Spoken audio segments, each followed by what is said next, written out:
আমরা আজকে সারা বিশ্বের মুসলিম জাতি দেখতে পাচ্ছি।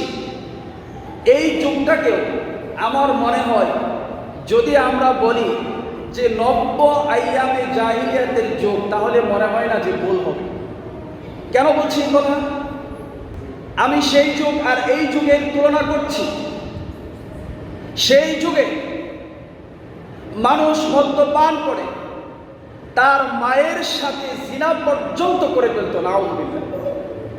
বর্তমান প্রেক্ষাপটেও মদের বারের নামে জুয়া খেলত, সেই সময় ক্যাসিনোর নামে, মদের বারের নামে বর্তমান প্রেক্ষাপটে মদ পান হচ্ছে কিনা, জুয়া হচ্ছে কিনা। সেই যুগে মানুষ একে অপরকে অযথায় অন্যথায় খুন করে ফেলত, হত্যা করে ফেলত। বর্তমান প্রেক্ষাপটে বিভিন্ন বিশ্ববিদ্যালয়ের ছাত্রগুলো একে অপরকে হত্যা করছে কিনা।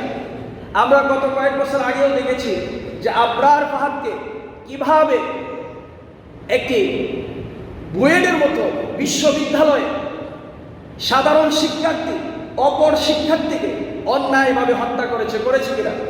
সেই যুগ আর এই যুগ।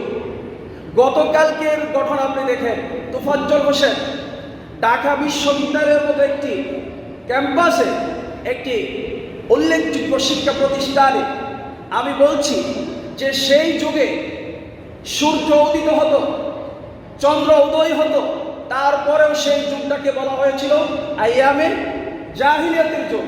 আপনি বলবেন যে আমরা তো এখন অনেক শিক্ষিত জাতি, আমাদের দেশে ঢাকা বিশ্ববিদ্যালয় রয়েছে, বুয়েট রয়েছে, ইসলামী বিশ্ববিদ্যালয় রয়েছে, আমাদের ছেলেরা কলেজে ভার্সিটিতে পড়াশোনা করছে।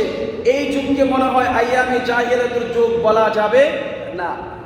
কিন্তু আপনি একটিবার চিন্তা করছেন, এত শিক্ষিত জাতি হওয়া সত্ত্বেও, এত কলেজ ভার্সিটি বিশ্ববিদ্যালয় থাকা সত্ত্বেও কিভাবে জেনে শুনে সজাগ থেকে অনেকগুলো মানুষ একত্রিত হয়ে আরেকটা মানুষকে কিভাবে হত্যা করতে পারে।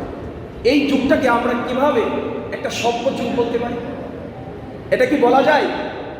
এই কার্যক্রমগুলো যদি আমরা চোখের সামনে নিয়ে এসি, এইগুলো নিয়ে আসার পর এই যুগটাকে আমরা সভ্যতার যুগ বলতে পারি? একটা মানুষ আরেকটা মানুষকে কিভাবে হত্যা করতে পারে? এই ছাত্রগুলোই তো কিছুদিন পর তারা এসপি হবে, ডিসি হবে, দেশের কর্ণধার হবে কিনা?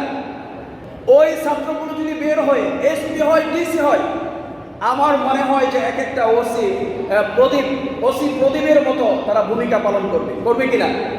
যদি ছাত্র অবস্থায় অন্য ছাত্রকে হত্যা করতে পারে, যখন তাদের কাছে অস্ত্র থাকবে, তারা বিভিন্ন অন্যায়ভাবে মানুষকে ক্রস ফায়ারের মাধ্যমে হত্যা করবে, তাতে কোনো সন্দেহ থাকতে পারে না।